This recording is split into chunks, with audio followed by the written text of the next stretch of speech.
नमस्कार, स्वागत है आप सभी का उत्तराखंड के हमारे इस बुलेटिन में। आपके साथ मैं अंजलि झा। तो चलिए बुलेटिन की शुरुआत करते हैं खबरों से। कुंभ 2027 की तैयारियों को लेकर के हरिद्वार प्रशासन एक्शन मोड में नजर आ रहा है, जहां पर डीएम ने सड़क मार्गों का निरीक्षण किया। कुंभ मेले को भव्य और सुरक्षित बनाने की तैयारियों में जिला प्रशासन पूरी ताकत झोंकते हुए नजर आ रहे। जिलाधिकारी कमिंदर सिंह ने यातायात व्यवस्था को सुचारू बनाने के लिए सिडकुल, शिवालिक नगर, पुरानी गंगा नहर और साथ ही साथ पतंजलि, फेरपुर विभिन्न मार्गों का स्थलीय निरीक्षण किया। निरीक्षण के दौरान ही डीएम ने संबंधित अधिकारियों को सभी निर्माण जो कार्य है उसको समयबद्धता और गुणवत्ता के साथ पूरा करने के निर्देश दिए। मौके पर अधीक्षण अभियंता डीवी सिंह, एसडीएम अजयवीर सिंह, अधिशासी अभियंता दीपक कुमार और कीर्ति वर्धन सिंह नेगी भी उपस्थित रहे और साथ ही साथ उनके कई जो अधिकारी थे वो भी उपस्थित रहे।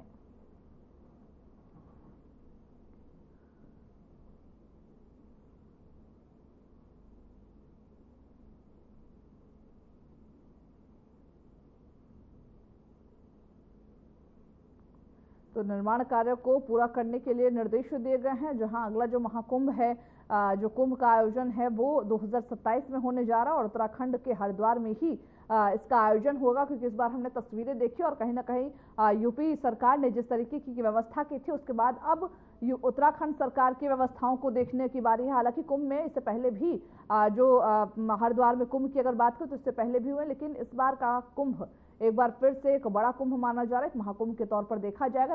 जब 2027 में इसका आयोजन होगा तो उसको लेकर के निर्माण कार्य किस तरीके से चल रहे हैं, जिस पर सीएम धामी ने अधिकारियों को निर्देशित किया और साथ ही साथ अधिकारी वहां पर निरीक्षण के लिए पहुंचे। सड़क मार्गों का निरीक्षण किया गया ताकि जो कुंभ में लोग आएंगे, जो श्रद्धालु आएंगे, उनको किसी तरीके की कोई परेशानी ना हो। तो हरिद्वार में महाकुंभ एक अच्छे लेवल पे करना और साथ ही साथ सुरक्षा का खास ख्याल रखना एक उत्तराखंड सरकार के लिए एक बड़ी चुनौती है, जिसको देखते हुए हरिद्वार में सभी जो तैयारियां हैं वो कहीं ना कहीं आगे चल रही हैं और साथ ही साथ अधिकारी भी निरीक्षण करने के लिए पहुंचे हैं। वही सीएम धामी ने मुख्यमंत्री आवास स्थित मुख्य सेवक सदन में प्रदेश के विभिन्न क्षेत्र से आए लोगों की समस्याओं को सुना और संबंधित अधिकारियों को जल्द ही समाधान के आश्वासन दिए। प्रदेश के विभिन्न क्षेत्रों से आए लोगों ने मुख्यमंत्री के सामने अपनी व्यक्तिगत, सामाजिक और क्षेत्रीय समस्याएं रखी। सीएम ने सभी प्रकरणों पर अधिकारियों को कार्यवाही के निर्देश दिए। सीएम धामी के समक्ष लोगों ने बिजली, पानी, सड़क अतिक्रमण, जमीन से जुड़े हुए जो मामले हैं, आर्थिक सहायता और अन्य समस्याएं रखी। सीएम ने कहा कि राज्य सरकार जनसेवा ही लक्ष्य को प्राथमिकता में रखकर कार्य करती है। उन्होंने अधिकारियों को यह भी निर्देश दिए कि प्राप्त प्रकरणों का समयबद्ध और प्रभावी निस्तारण सुनिश्चित किया जाए।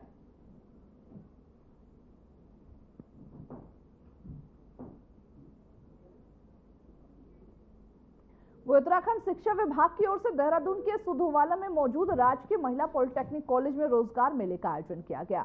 गढ़वाल मंडल में आयोजित इस रोजगार मेले में 77 बड़ी कंपनियां मौजूद रहीं। इस कंपनियों में रोजगार पाने के लिए आज जो 1295 बच्चों ने अपना रजिस्ट्रेशन कराया है। रोजगार मेले में मुख्य अतिथि के तौर पर कैबिनेट मंत्री सुबोध उनियाल उपस्थित रहे। वो ये तीसरा रोजगार मेला है। युवाओं को रोजगार देने की ओर एक बेहतर कदम बताया जा रहा है, इसे एक बेहतर अवसर बताया जा रहा है। सरकार का ये लक्ष्य है कि 100% बच्चों को रोजगार मिल सके। और विगत 2 वर्षों में 64% से ज्यादा बच्चों को हम रोजगार देने में हमें सफलता मिली। इस वर्ष भी जो 4000 टोटल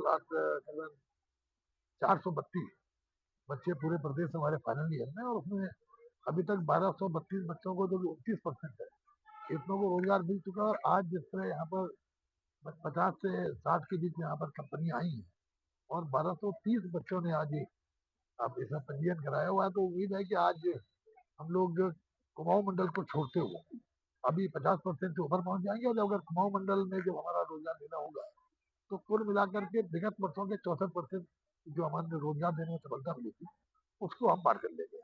हमारा उद्देश्य है कि हमारे 100% बच्चों को रोजगार मिले। इसी दृष्टि से बच्चों को उनका एक बेहतर एक्सपोजर के लिए इस वर्ष जो करिकुलम में IIT दिल्ली से बना करके नया सिलेबस हम लोग लागू कर रहे हैं। और यहाँ पर मैं हॉस्टल में रहती हूँ। मैंने आज यहाँ पे डिक्सन कंपनी के अंदर अपना इंटरव्यू दिया था और डिक्सन कंपनी में मेरा इंटरव्यू काफी अच्छा रहा है। उन्होंने मतलब मेरे ब्रांच से रिलेटेड मुझसे बहुत सारे क्वेश्चंस किए हैं और मैंने उनका जितनी मुझे नॉलेज थी उन सबका मैंने आंसर दिया है और मुझे लगता है कि मेरा जो सिलेक्शन है वो आज हो जाएगा।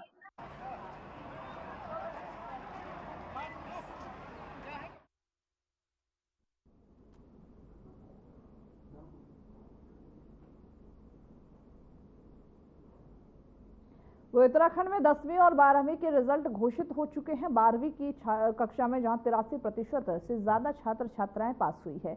बताते यह चले कि देहरादून की अनुष्का राणा टॉपर बनी हैं, वही जबकि केशव भट्ट और कोमल कुमारी और आयुष सिंह रावत ने भी टॉप 3 में जगह बनाई है।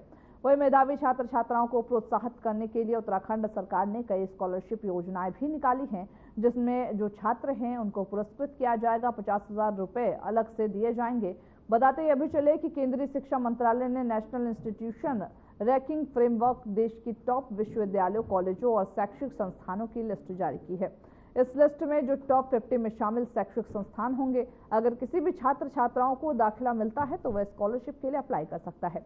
हालांकि यह पहले आओ पहले पाओ के आधार पर रहेगा और पहले 100 छात्रों को ही 50,000 रुपए की स्कॉलरशिप मिलेगी।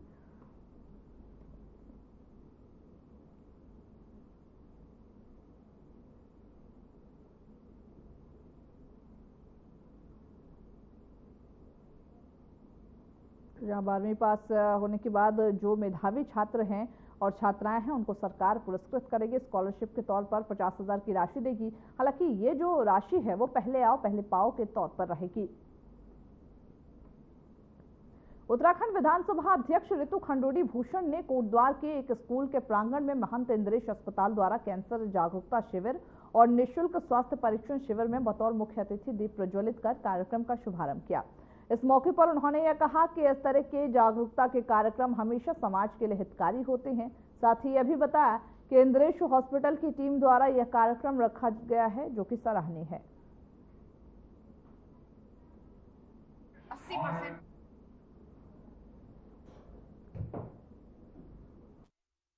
आभार व्यक्त करते हैं और बहुत बहुत धन्यवाद देते हैं। आज हमने जब डॉक्टर्स को सुना जो कैंसर का इलाज करते हैं, उससे पता चला लगभग 3600 हमारी गढ़वाल से एक साल में कैंसर पेशेंट हुए और 80% उसमें से हम उनको नहीं बचा पाए। इसलिए बहुत आवश्यक है कि इस तरह के अवेयरनेस कैंप लगे जहां स्टेज 1 पर ही हम अपने अगर हमारे अंदर कैंसर के सेल्स हैं तो हमें पता चल जाए, उनका तुरंत इलाज करें। साथ ही साथ HPV वैक्सीन के बारे में बात हुई और मुझे जानकर जैसे डॉक्टर साहब को भी हैरानी हुई, किसी बच्चे का हाथ नहीं उठा। तो जब HPV वैक्सीन एक ऐसा वैक्सीन है जो 6 कैंसर से बचा सकता है और 12 साल तक की उम्र तक लड़के और लड़कियों को लगना चाहिए। मुझे लगता है इस पर हम लोगों को सबको विचार करना चाहिए और इस पर कार्य करना चाहिए। मैं महंत जी का बहुत बहुत आभार व्यक्त करती हूँ कि उन्होंने कोटद्वार में एक बहुत ही सुंदर मुहिम शुरू की। वही देवभूमि उत्तराखंड में 30 अप्रैल से शुरू हो रही पावन चारधाम यात्रा को लेकर के राष्ट्रीय स्वास्थ्य मिशन ने व्यापक तैयारियां शुरू कर दी है। तीर्थ यात्रियों की सेहत और सुरक्षा को प्राथमिकता देते हुए NHM के मिशन निदेशक स्वाति सिंह भदौरिया ने यह कहा कि इस बार की यात्रा में स्वास्थ्य सेवाओं को और मजबूत किया गया है। भदौरिया ने यह भी कहा कि चारधाम यात्रा के लिए हमारे मेडिकल अधिकारियों की ट्रेनिंग जारी है। इस बार चारों धामों बद्रीनाथ, केदारनाथ, गंगोत्री और यमुनोत्री में कुल 102 स्वास्थ्य मित्रों की तैनाती की जा रही।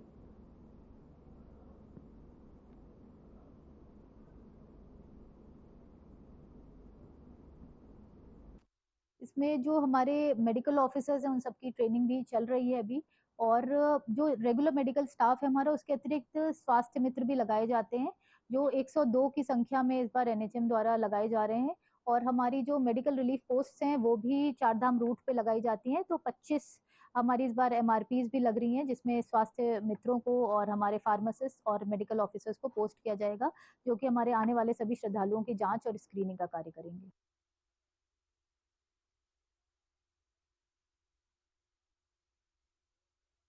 सेवाओं का दायरा लगातार बढ़ रहा है। दून से पर्वतीय क्षेत्रों के लिए 4 नई हेली सेवाओं का प्रारंभ किया गया है। वही 30 अप्रैल से सहस्त्रधारा से गौचर और जोशियाड़ा के बीच अलग अलग हेली सेवा शुरू होगी। उत्तराखंड नागरिक उड्डयन विकास प्राधिकरण द्वारा इस पर कार्य भी किया जा रहा है, जिसके साथ ही साथ 15 मई से सहस्त्रधारा से पौड़ी और श्रीनगर के बीच हेली सेवा शुरू की जाएगी।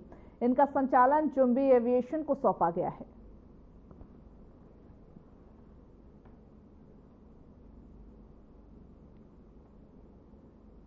वही गर्भवती महिलाओं की मृत्यु दर को कम करने के लिए राष्ट्रीय स्वास्थ्य मिशन उच्च जोखिम गर्भावस्था यानी कि हाई रिस्क प्रेगनेंसी को चिन्हित करने पर काम कर रहा है, जिसे लेकर देहरादून के CMO डॉक्टर मनोज कुमार शर्मा ने कुछ समय पहले ही जिला स्तरीय बैठक ली। वही डॉक्टर मनोज कुमार शर्मा ने कहा कि हाई रिस्क प्रेगनेंसी की पहचान करने के लिए हमने सभी ब्लॉक अधिकारियों को निर्देश भी दिए हैं।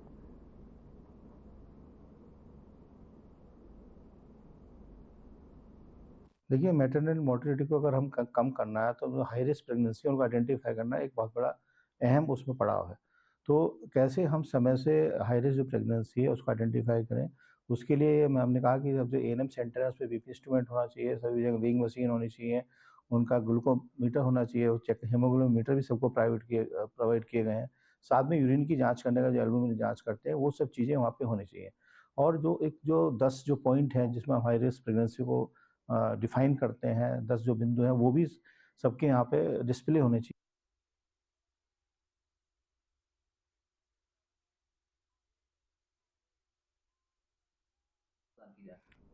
वही पश्चिम बंगाल में वक्फ कानून के विरोध की आड़ में भड़की हिंसा और हिंदुओं पर हो रहे मामले के खिलाफ आज विश्व हिंदू परिषद के देहरादून जिला इकाई द्वारा जोरदार आक्रोश प्रदर्शन किया गया।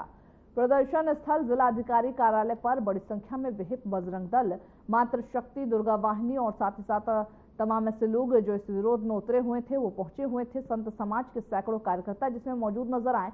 केंद्र सरकार से पश्चिम बंगाल में तत्काल राष्ट्रपति शासन लागू करने की भी मांग की है। विहिप कार्यकर्ताओं ने आरोप यह भी लगाया कि बंगाल सरकार की निष्क्रियता के चक्कर में तुष्टीकरण की राजनीति के कारण राज्य में हिंदुओं की सुरक्षा खतरे में है।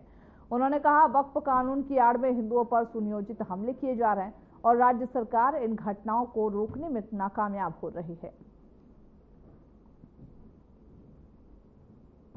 किया जा रहा है राष्ट्र विरोध मजबूरी है, लाचारी है। सिर्फ एक मजहब के कारण दुनिया पर विपदा भारी है और जाग नहीं पाए। यदि हम तो जीवन भर पछताएंगे। उठो सनातन देवीरों, अपना धर्म बचाएंगे। आज धर्म बचाने के लिए, देश बचाने के लिए बहनों के बलात्कार हो रहे हैं, हमारे हिंदू घरों को जलाया जा रहा है, दुकानों को लूटा जा रहा है। ऐसी अराजकता नाच भारत के अंदर एक और दोबारा कश्मीर बनाने की कवायद पर मुर्शिदाबाद को लगाया जा रहा है। और वो ममता, मुलायम, इस तरह के लोग एक बार भी अपने शब्दों को हिंदुओं के लिए नरम व्यवहार का काम नहीं करते। आज कहाँ है विपक्ष, कहाँ है न्यायालय जो आधी रात को खुलता है। आज हिंदुओं की दमन की यह प्रक्रिया बड़े चरम पर है, लेकिन कोई बोलने वाला नहीं। आज हिंदू समाज के लिए बोलने वाला विश्व हिंदू परिषद है, बजरंग दल है।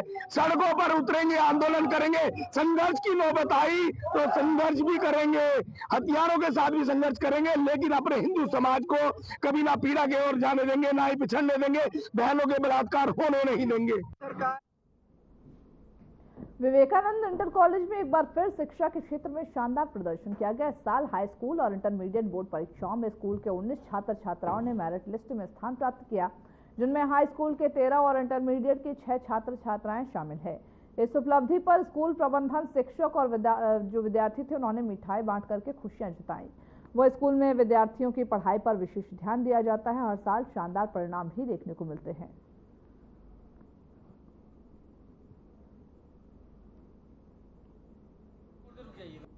स्कूल जो है हमारा विद्यालय लगातार जो है जब से इंटरमीडिएट यहाँ पर बना, लगातार बोर्ड में कई बार जो है बोर्ड स्तर पर जो पूरे प्रांत स्तर पर प्रथम भी आए हैं। गत वर्ष भी इंटरमीडिएट में जो उत्तरांचल प्रसिद्धि परीक्षा में हमारे विद्यालय से जो प्रथम आए थे पीयूष भैया।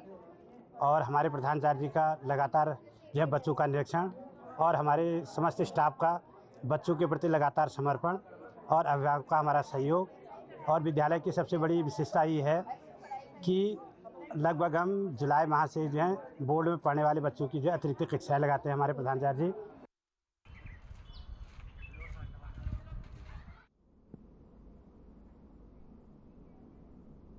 कार्बेट नगरी रामनगर विधानसभा के दुर्गापुरी में महिला कीर्तन मंडली द्वारा पूजा अर्चना के साथ ही भव्य कलश यात्रा का शुभारंभ हुआ, जहां भव्य कलश यात्रा दुर्गापुरी मंदिर से कौशलपुरी शिव मंदिर तक ढोल नगाड़ों के साथ निकाली गई, जिसमें महिलाओं ने कुमाऊं परिधान में को बड़ी संख्या में जहां भाग लेते नजर आए, साथ ही साथ स्थानीय लोग कलश यात्रा में प्रतिभाग करते नजर आए। 4 दिवसीय हनुमान कथा का आयोजन किया गया, जो 22 अप्रैल को भव्य भंडारे के लिए आयोजन किया गया।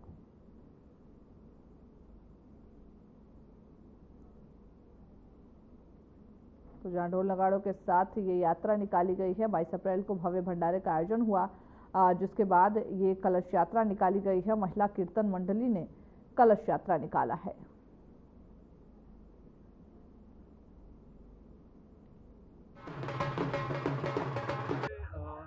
हमारे वार्ड संख्या 2 में दुर्गापुरी मंदिर पे ये कीर्तन मंडली है दुर्गापुरी, इसका आयोजन करा दिया। 4 दिवसीय हनुमान कथा का यहाँ पर आयोजन किया जा रहा है। ये हमारी महिलाओं की एक कीर्तन मंडली है और ये बहुत सुंदर यहाँ एक भव्य आयोजन कराया जा रहा है। 4 दिन तक यहाँ चलेगा और 14 दिन अंतिम 22 तारीख को यहाँ पे एक इनके द्वारा एक भंडारा भी किया जाएगा जो सभी के लिए रहेगा। जय श्री राम। जैसे कि अभी हमारे यहाँ पर मेरे साथ खड़े हैं हमारे नए यहाँ के राहुल जी, बहुत सरल स्वभाव के। हमने जब भी कहा यहाँ पर आए हैं, हमारा सहयोग दे रहे हैं और यहाँ पर हमेशा कभी यहाँ देवी भागवत हुआ, कभी कृष्ण की कथा हुई, लेकिन आज पहली बार हनुमान कथा का आयोजन हो रहा है यहाँ दुर्गा मंदिर की कीर्तन मंडली की तरफ से।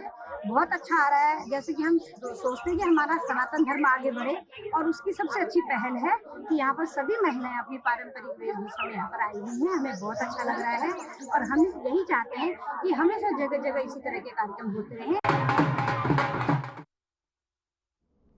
वो उत्तराखंड में मौसम का मिजाज बदलने वाला है, जिसे लेकर उत्तराखंड मौसम विभाग ने 19 अप्रैल के लिए ऑरेंज अलर्ट जारी किया। उत्तराखंड के अधिकतर जिलों में बारिश, आंधी, तूफान और ओले गिरने की संभावनाएं मौसम विभाग ने जाहिर किया है। जहां मौसम विभाग के अलर्ट के बाद किसानों के माथे पर बल पड़ते हुए नजर आ रहे हैं। इस वक्त खासकर मैदानी इलाकों में गेहूं की फसल खेतों में तैयार खड़ी है। ऐसे में अगर बारिश, तेज हवा या फिर ओले पड़ते हैं तो किसानों की तैयार फसलें बर्बाद हो सकती और किसानों की मेहनत पर पानी फिर सकता। मौसम विभाग के अलर्ट से सहमे हुए किसान दिन रात अपनी गेहूं की इन फसलों को समेटने में लगे हैं, लेकिन 2 हफ्ते का काम अभी बाकी है, जिसे किसान ने एक ही दिन में समेटना पड़ा है।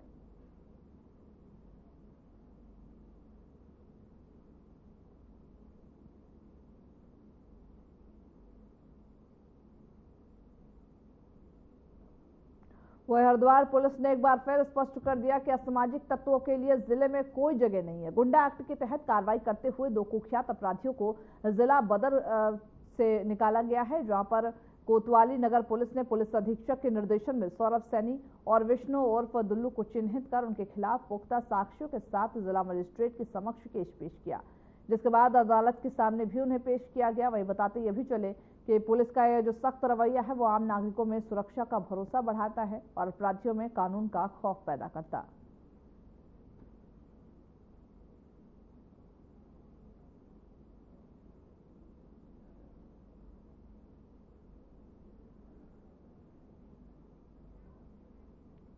वही हरिद्वार के पुराने इंडस्ट्रियल एरिया में स्थित शिव शक्ति टेंट हाउस में अचानक भीषण आग लग गई। आग की लपटें इतनी तेज थी कि चंद मिनटों में ही टेंट हाउस में रखा हुआ जो लाखों का सामान था वो जलकर राख हो गया। स्थानीय लोगों ने जब गोदाम से धुआं और आग की तेज लपटें उठती हुई देखी तो तत्काल ही फायर ब्रिगेड को सूचित किया। सूचना मिलते ही फायर ब्रिगेड की 3 गाड़ियां, 8 दमकल कर्मी टीम मौके पर मौजूद रहे। वहीं अधिकारियों के मुताबिक आग लगने का कारण अभी तक नहीं पता चल पाया है, लेकिन प्रथम दृष्टया शॉर्ट सर्किट से आग लगने की वजह बताई जा रही है।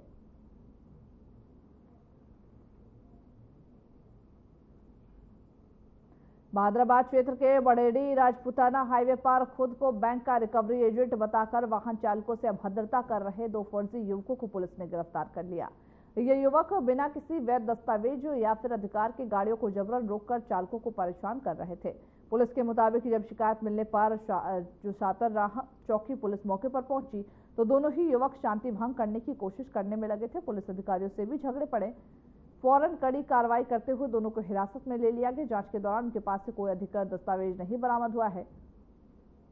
हालांकि पुलिस इस पूरे मामले को लेकर जांच में जुटी है।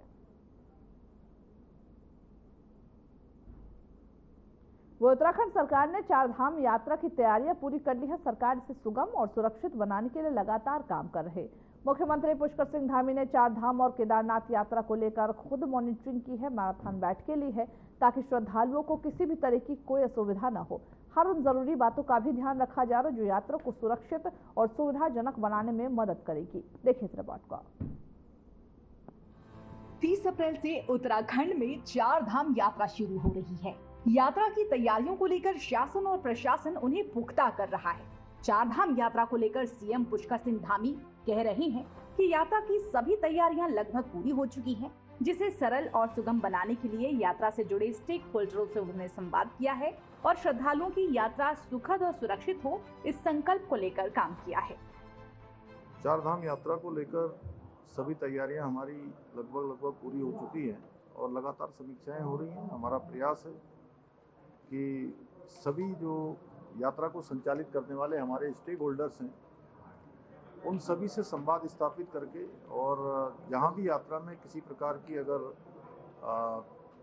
उसको विस्तार की आवश्यकता पड़ती है या कोई और काम करना पड़ता है तो हम वो सब काम लगातार करेंगे, लगातार संवाद बनाएंगे। आने वाले श्रद्धालुओं को, तीर्थयात्रियों को यात्रा में किसी प्रकार का कठिनाइयों का सामना न करना पड़े, उनकी सुरक्षा भी हो और साथ ही साथ जो हमारे होटल व्यवसायी हैं, टैक्सी वाले हैं, हमारे टूर गाइड हैं, हमारे तीर्थ पुरोहित हैं, जो भी लोग यात्रा को संचालित करते हैं, उन सब का काम चलना चाहिए और उसके निमित्त उत्तराखंड आने वाले प्रत्येक श्रद्धालु को उत्तराखंड में हम यात्रा कराएंगे। ये हमारा मैराथन बैठकें की जा रही हैं ताकि श्रद्धालुओं को किसी भी प्रकार की परेशानी ना हो। श्रद्धालुओं की सुरक्षा का विशेष ख्याल रखा जा रहा है।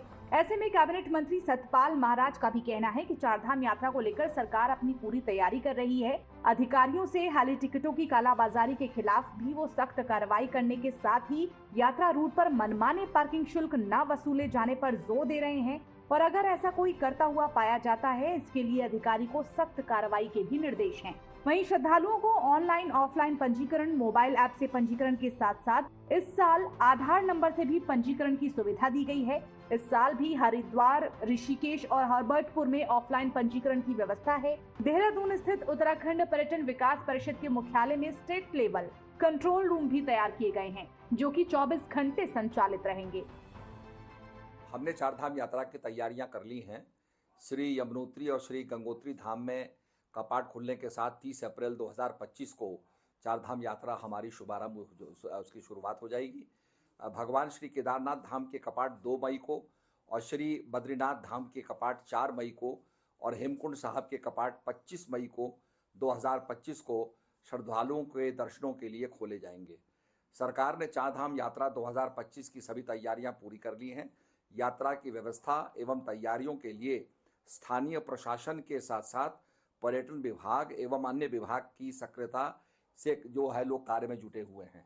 चारधाम यात्रा 25 को देखते हुए आयुक्त गढ़वाल मंडल तथा जिलाधिकारी को चारधाम यात्रा मार्गों पर आवश्यक व्यवस्थाओं हेतु कमिश्नर गढ़वाल पौड़ी मंडल को 25 लाख, जिलाधिकारी हरिद्वार को 1 करोड़, जिलाधिकारी टेरी को 1 करोड़, जिलाधिकारी देहरादून को 1 करोड़, जिलाधिकारी पौड़ी को 50 लाख, जिलाधिकारी चमोली को 3 करोड़, जिलाधिकारी उत्तरकाशी को 3 करोड़, जिलाधिकारी रुद्रप्रयाग को 3 करोड़, कुल ये जो है 12 करोड़ 75 लाख की राशि जो है अवमुक्त की गई है। तो इससे जो है मैं समझता हूँ कि काफी कार्य किए जाएंगे। चारधाम यात्रा सुरक्षित और सुव्यवस्थित हो, इसके लिए सरकार पूरी तरह से मुस्तैद है। राज्य के कैबिनेट मंत्री और रुद्रप्रयाग जनपद के प्रभारी मंत्री सौरभ बहुगुणा का कहना है कि चारधाम यात्रा उत्तराखंड की शान है और इसके सुचारू संचालन के लिए सरकार हर संभव कोशिश कर रही है। मुझे पूर्ण विश्वास है कि सरकार की प्राथमिकता है चारधाम यात्रा। उत्तराखंड की कहीं ना कहीं शान से जुड़ा हुआ चारधाम यात्रा जुड़ती है। पूरा विश्व की नज़र चारधाम यात्रा पे रहती है और हमारी पूरी कोशिश रहेगी कि जो श्रद्धालु आएँ उनके लिए यात्रा सुगम भी हो, सुरक्षित भी हो। देखिए, सुरक्षा भी बहुत बड़ी एक हमारी फोकस एरिया है, क्योंकि वो कहीं ना कहीं आपदाग्रस्त क्षेत्र है। आपने देखा है पिछले साल भी 31 जुलाई को आपदा आई थी, बहुत भीषण आपदा आई थी। सरकार ने बहुत अच्छा काम करते हुए लगभग 12 से 13 हज़ार लोगों को सकुशल वहाँ से बाहर निकाला था। तो हम चाहते हैं कि जो भी यात्री यहाँ पर आए उसके लिए यात्रा अच्छी हो, सुगम हो, उसको आशीर्वाद मिले बाबा केदार का, लेकिन सुरक्षित भी हो यात्रा। गौरतलब है कि 30 अप्रैल को गंगोत्री, यमुनोत्री, 2 मई को केदारनाथ और 4 मई को बद्रीनाथ के कपाट खोले जाने हैं। चारधाम यात्रा के दौरान बड़ी संख्या में निजी और कमर्शियल वाहनों की भी आवाजाही होती है। ऐसे में उत्तराखंड में वायु प्रदूषण का खतरा बनता है। इसके लिए राज्य सरकार ने किसी भी कमर्शियल वाहन के लिए ग्रीन कार्ड जरूरी कर दिया है। उत्तराखंड परिवहन विभाग के ई पोर्टल के जरिए कमर्शियल वाहन चालक। तो चलिए, खबरों के हमारे इस बुलेटिन में बस इतना ही। मुझे दीजिए इजाजत। नमस्कार।